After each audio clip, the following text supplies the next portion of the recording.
Colgate Dental Cream to clean your breath while you clean your teeth and help stop tooth decay.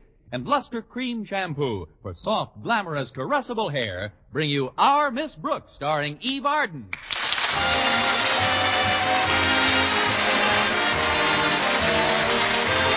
It's time once again for another comedy episode of Our Miss Brooks, written by Al Lewis. Well, as some of you may remember, last night was New Year's Eve.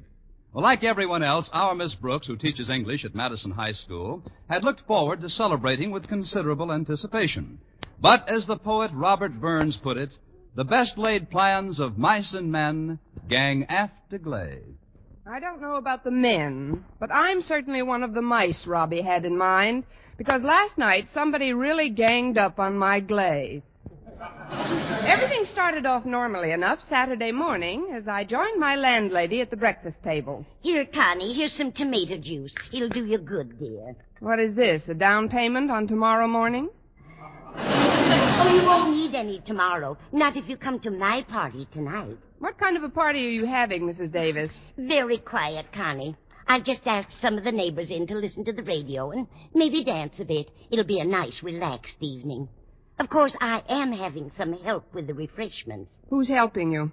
Barney, the bartender from Mulligan's Saloon. That should lead to a very relaxed evening, earlier than you think. Oh, he's not going to serve any whiskey. You see, ever since he's been working for Mr. Mulligan, Barney's insisted on having New Year's Eve off. Why is that? He can't stand drunks. Barney likes nothing better than to drop over here and make us a little friendly bowl of punch. If I remember correctly, Connie, you sampled some of Barney's punch last year. I almost did, Mrs. Davis. Somebody jostled me as I was about to drink some, and I spilled it on my black evening gown. I don't remember that at all, Connie. I do. It started a run in my dress. Oh, you're exaggerating, dear. It was a very mild mixture. Why, we even dipped lady fingers into the punch bowl after a while. I know. And a little while after that, the lady fingers were diving into the bowl. Oh, I'm just teasing you, Mrs. Davis. I'd like nothing better than to share a little punch with you tonight, but I probably have a date with Mr. Boynton. Probably. Hasn't he asked you yet, Connie? Oh, you know Mr. Boynton. It takes him a week to get enough courage to speak up. You'd think he'd know where he stands by now. I've dropped him enough hints, heaven knows. Hints? Just yesterday, I told him I thought there was nothing quite as exciting as the scent of an orchid and the popping of champagne corks. Do you think it'll work, Connie? Indubitably, Mrs. Davis. He'll probably take me into a florist shop and let me smell an orchid while he cracks his knuckles.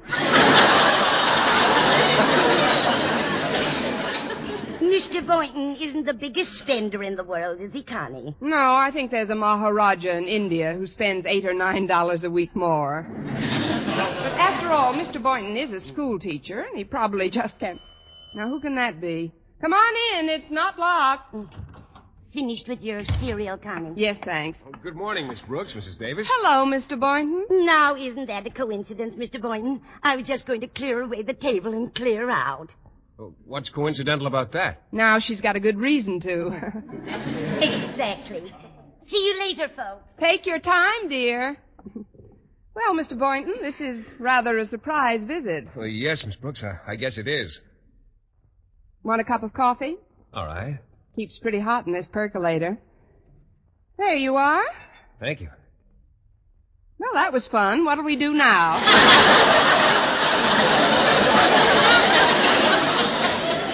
Well, tonight, as you know, is New Year's Eve, Miss Brooks. Yes, I know. It's the one night in the year I believe in celebrating. You see, the only fun a bachelor can have, especially a bachelor school teacher, is to really let go once in a while. Might also be fun to hold on once in a while. Don't look so shocked. I'll withdraw the statement. Strike that from the record, clerk. The one thing I'm so grateful for, Miss Brooks, is that our relationship has always been completely honest and above board. I can talk to you straight from the shoulder. You certainly can, Mr. Boynton. I don't have to beat around the bush. No, you don't. I can come right to the point without stalling. I hear you talking. I don't have to mask my real intentions with a lot of pseudo-diplomacy. Never no pseudo-diplomacy. Well, what I'm trying to say, Miss Brooks, is that, well, Several weeks ago, I promised to attend the Biologist Club New Year's Eve party at the Club Jamboree tonight. Oh, that sounds like a lot of fun, Mr. Boynton. Well, I'm sure it will be. But the ticket cost $5, Miss Brooks, and, well, I only had enough for the one when I bought it. And, well, since then, I've had some unexpected holiday expenses and just haven't been able to afford another one. Of course, I'd love to ask you to join me tonight, but I couldn't very well invite you to pay for your own ticket, could I? You could, but I couldn't. Pay for it, I mean. I've had some holiday expenses of my own, Mr. Boynton. 2 whole weeks of eating. Well, I'm terribly sorry we won't be together, Miss Brooks. As a matter of fact, I suspected you were just as broke as I am. That's why I came over to see you now. What do you mean, Mr. Boynton? Happy New Year, Miss Brooks.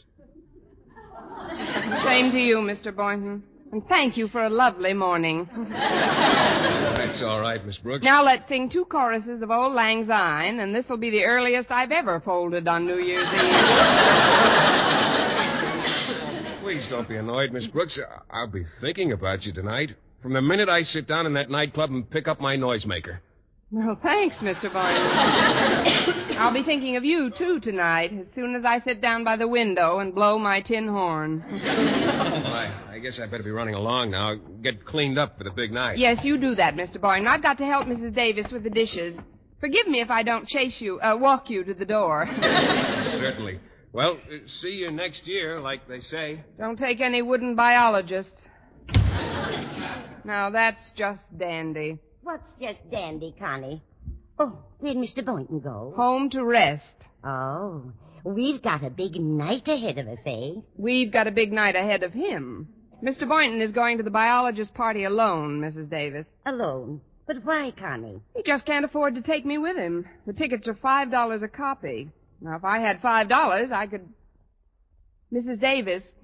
I'd be happy to, Connie. You would? Of course, but I haven't got a quarter.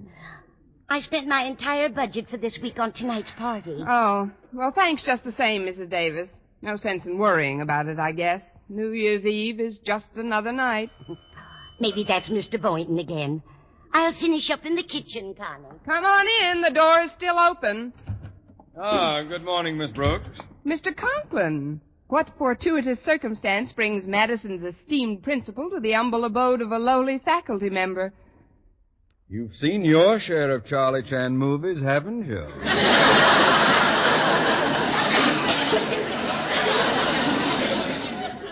If you'll forgive me, Miss Brooks, I shall skirt the preliminaries and get right to the point. Firstly, Mrs. Conklin is visiting her sister, who has a touch of rheumatism in Philadelphia. That's a bad place to get it.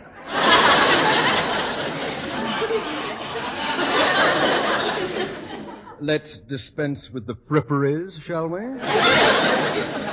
Secondly, her sister has sent their little boy, age 6, to spend the holidays with my daughter Harriet and myself.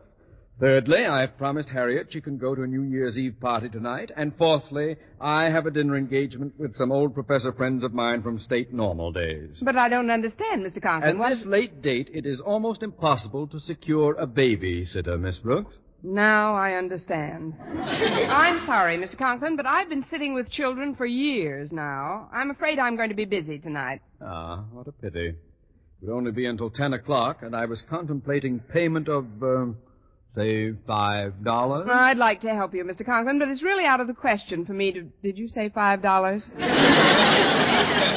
That is correct. Where and when? 7:30, my home. I'll be there, Mr. Conklin. Thank you, Miss Brooks. Thank you very much. Don't bother seeing me to the door. I know the way.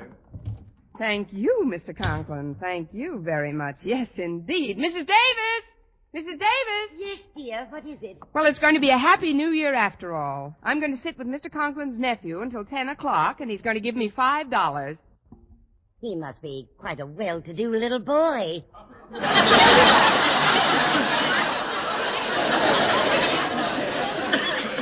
Mr. Conklin's going to give me the $5. Don't you see, Mrs. Davis? Now I can buy my own ticket to the Club Jamboree and see the old year out with Mr. Boynton after all. Oh, how nice for you, Connie. Oh, just one thing, Mrs. Davis. On our way to the club, may I stop by here to pick up some lady fingers? But doesn't the $5 you pay include a midnight supper, Connie? Yes, it does, Mrs. Davis. Then what in the world do you want with lady fingers? We've got to have something to slip the waiter.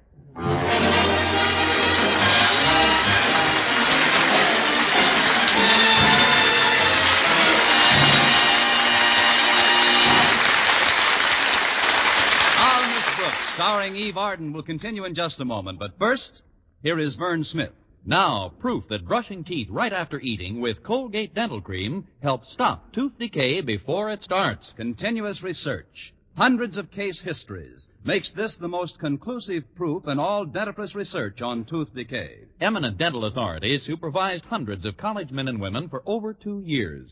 One group always brushed their teeth with Colgates right after eating. The other followed their usual dental care. The group using Colgate Dental Cream as directed, using Colgates exclusively, showed a startling reduction in average number of cavities, far less tooth decay. The other group developed new cavities at a much higher rate. No other dentifrice offers proof of these results. Modern research shows decay is caused by mouth acids, which are at their worst right after eating. Brushing teeth with Colgates as directed helps remove acids before they harm enamel. Yes, Colgates contains all the necessary ingredients, including an exclusive patented ingredient for effective daily dental care. So remember, always use Colgate Dental Cream to clean your breath while you clean your teeth and help stop tooth decay.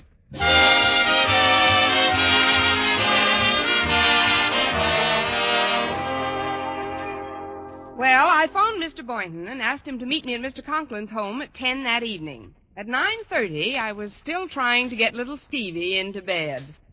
Now listen, Stevie, it's getting awfully late. Just when do you propose to go to sleep? Well, as soon as I get another glass of water. But I've given you 3 glasses of water in the last half hour. What do you do with them? I drank 2 and gave one to my animals. See?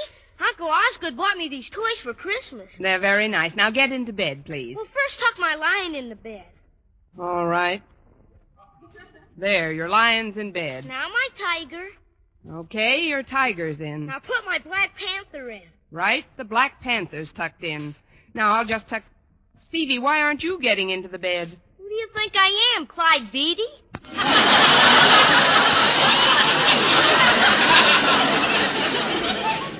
I wish I had a book on child psychology with me. A nice heavy one. Come on now, shove that menagerie aside and get in. Okay. Hello? Is that you, Harriet? Your daughter's dressing for her date, Mr. Conklin, but thanks for the comparison. On the phone, all voices sound alike to me. How's my nephew, Miss Brooks? Fine, Mr. Conklin. He's in his zoo. In bed. Good. Has the dear little fellow floated off to dreamland yet? Not quite, but one more glass of water should do it.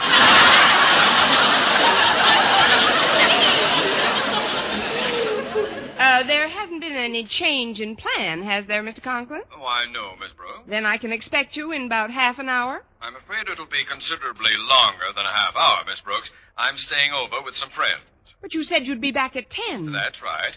I'll be back at 10 a.m. Oh, but Mr. Conklin... Awfully nice of you to do this for me, Miss Brooks. Good night and a happy New Year to you. Oh, this is terrible. Harriet! Oh, Harriet!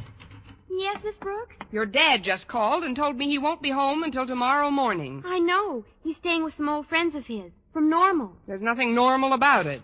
When I agreed to act as Stevie's sitter, I thought your father would be back at 10 tonight. I have a date at that time with Mr. Boynton. Oh, that's a shame, Miss Brooks. Maybe I could call your dad back so we could make some other arrangement. Do you know where these friends of his live? No, I don't. But don't get panicky. We'll think of something as soon as I finish dressing. Oh, that must be Walter Denton. Will you let him in, please? I'll just be seconds finishing up. All right, Harriet. Coming. Miss Brooks, I want a glass of water. Quiet, Stevie. Darn kid. If it weren't for him, I could go... Take it easy. I'm coming. Happy New Year, Miss Brooks.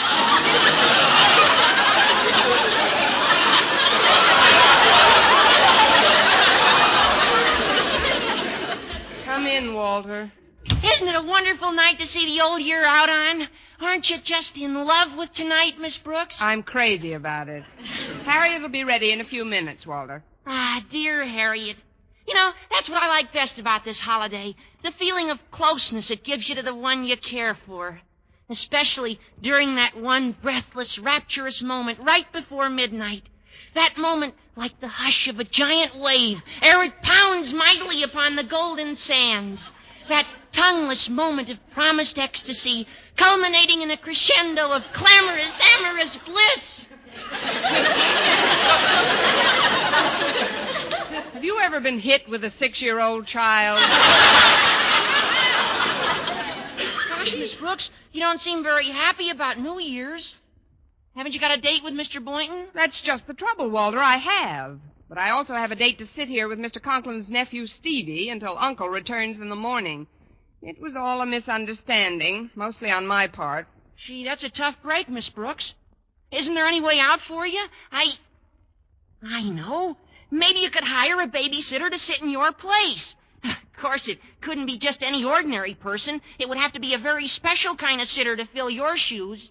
You never were great in anatomy, were you, Walter?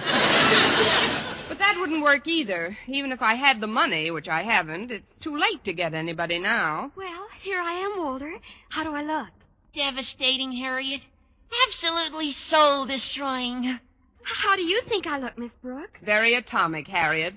You should be the center of all eyes at your party. Gee, I kind of hate to go with you in this spot, Miss Brooks. Did you tell Walter about your dilemma? Yeah, she did, Harriet. But we can't seem to think of any way out. Oh, don't worry about me, kids. I'll just celebrate New Year's Eve some other night.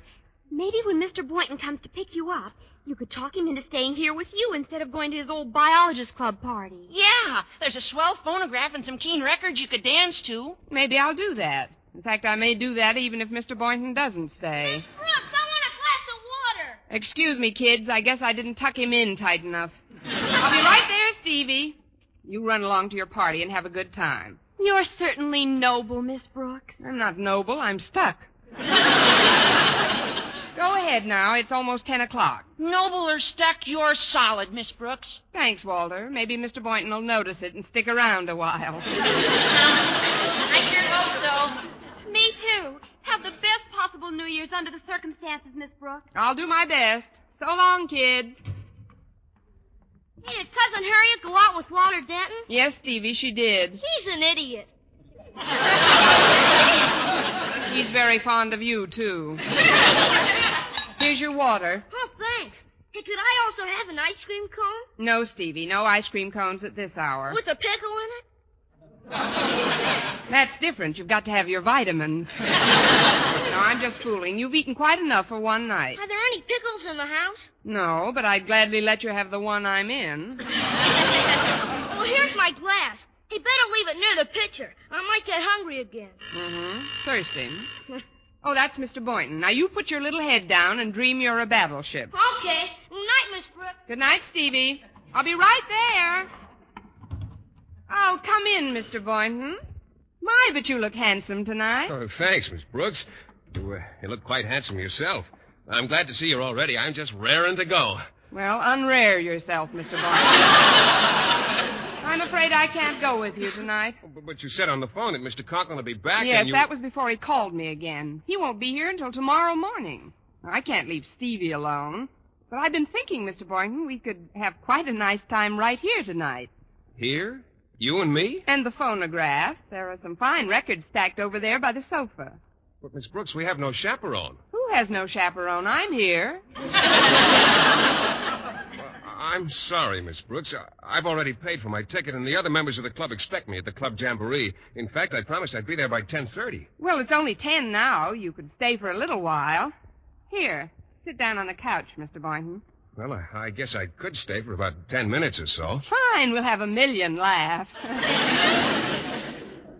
Do you like records, Mr. Boynton? Oh, yes, I do. Oh, say, here's quite a pile of them. Let's see what some of the titles are. That should be fun. Here's a batch for you. I'll go through these. Don't you think you're sitting rather close to me, Miss Brooks? I know I'm sitting close to you, Mr. Boynton.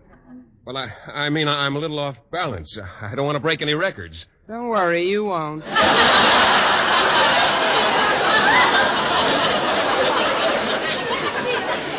Oh, say, here's a great old number. If I could be with you 1 hour tonight. I'm a lone cowhand.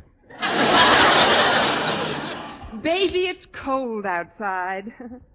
Don't fence me in. I'm in the mood for love. It's too late now. I can dream, can't I? All right, Louie, drop the gun. Everything I have is yours. I got plenty of nothing.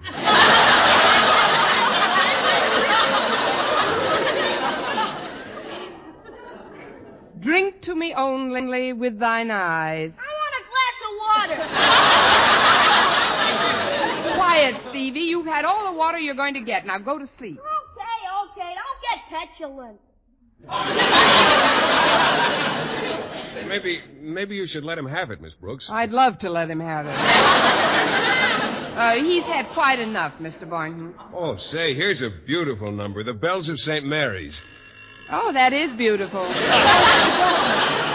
Excuse me, Mr. Boynton. Oh, before you answer it, Miss Brooks, I'd like you to know I've changed my mind. I just can't stand the thought of you spending New Year's Eve alone, so, well, I'll call my friends and tell them not to expect me.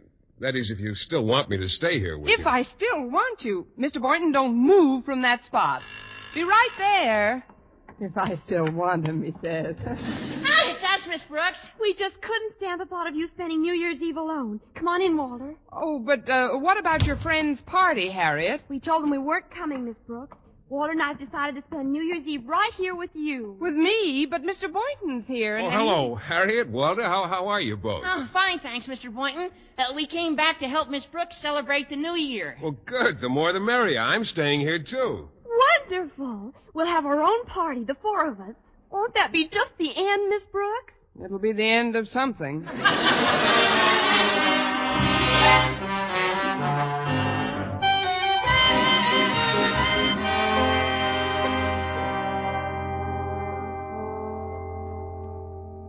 Well, I've certainly had a good time so far. So have I, drinking Cokes and playing records. Oh, it has been rather exciting at that. Don't you think so, Miss Brooks? Thrilling. I can hardly wait until midnight. What are you going to do then? I'm going to crack open a brand new bottle of sweet air and spray the kitchen. It's almost midnight now. Gee, I wish Daddy were here. That would be all I need. Turn the radio on, Walter. The Club Jamboree is broadcasting their New Year's Eve party. Oh, okay, Mr. Boynton. Poor Daddy's missing all the fun. He and those old professors of his probably played a few games of chess and went to bed about 11:30. Well, perhaps it's for the best, Harriet. Your father's a very high-strung man. Too much noise isn't good for him. I've got the station. Well, it's 2 minutes to midnight, folks, and here to give you the signal at the stroke of 12 is one of our most distinguished citizens and an honored guest of Club Jamboree. Here he is, your friend and mine, happy-go-lucky, gag-a-minute, Osgood Conklin. Osgood Conklin? Good evening, ladies and gentlemen, and thank you for that charming introduction, Professor Young. That's him, all right. I have just time before the old year is dead to tell you lovely people that a funny thing happened to me on my way to the club tonight. A panhandler stopped me outside the door and said, "Mister, I haven't had a bite all week." So I bit him.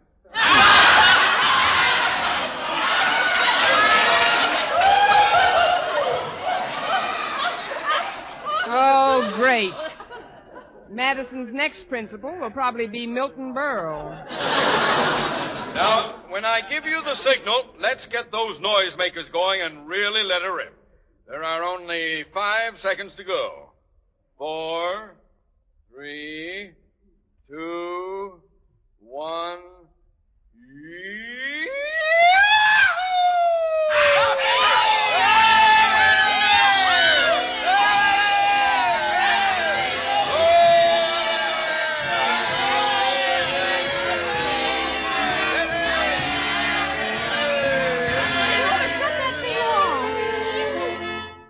I can't understand what got into Daddy tonight. Maybe it was some of Mrs. Davis's fruit punch.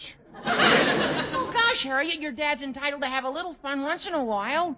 After all, people are only human. Well, it is New Year's Eve. It sure is. And it's midnight, too, Harriet. You know what that means. I guess so, Walter. Well, come on, I'm all puckered.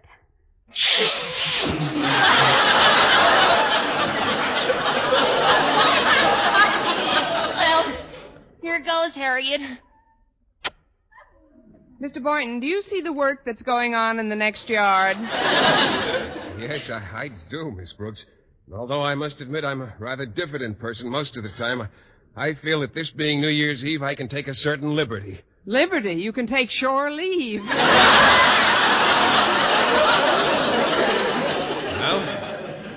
I'm ready if you are. I'm puckered, Mr. Boynton. I'm thirsty, Miss Brooks. Oh. Well, that's done it. If you'll forgive me, Mr. Boynton, I'm going to pour 3 glasses of water. 3? But who are the extra 2 for? You and me. We might as well be loaded as the way we are.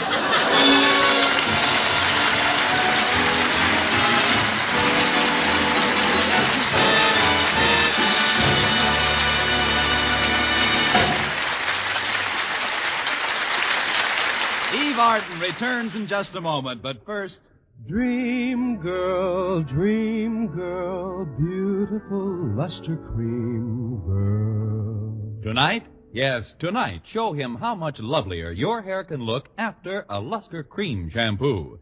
Luster Cream, world's finest shampoo.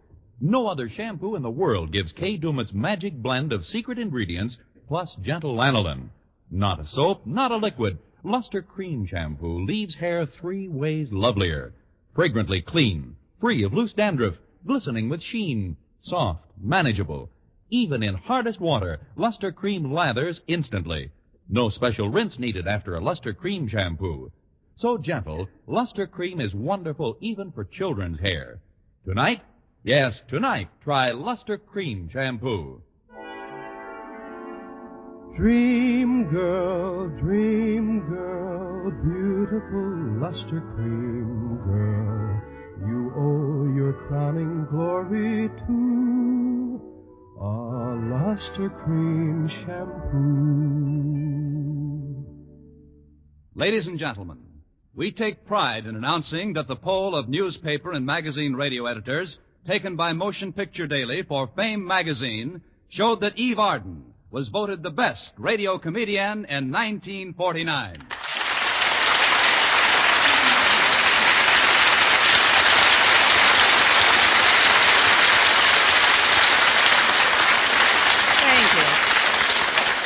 My sincere thanks to the radio editors, Motion Picture Daily, and Fame magazine, and to every school teacher and pupil, as well as their parents and friends, a very happy New Year. Good night.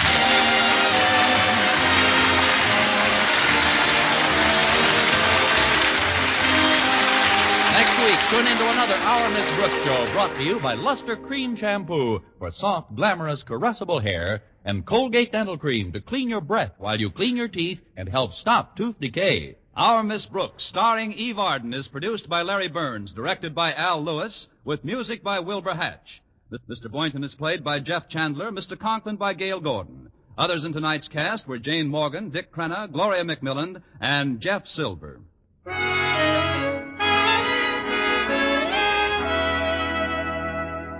Be beauty-wise, get bath-size Palmolive soap for beauty care all over. Yes, for your tub or shower, enjoy the same glorious beauty lather that millions of women have found so wonderful in bringing lovelier complexions in just 14 days. Simply buy the big, thrifty, long-lasting bath-size Palmolive. Use it for your Palmolive soap facials. Enjoy its oceans of creamy, beautifying lather in your tub or shower. And say, men love it, too. So let the whole family enjoy bath-size Palmolive. Yes, be beauty-wise, get bath-size Palmolive soap today.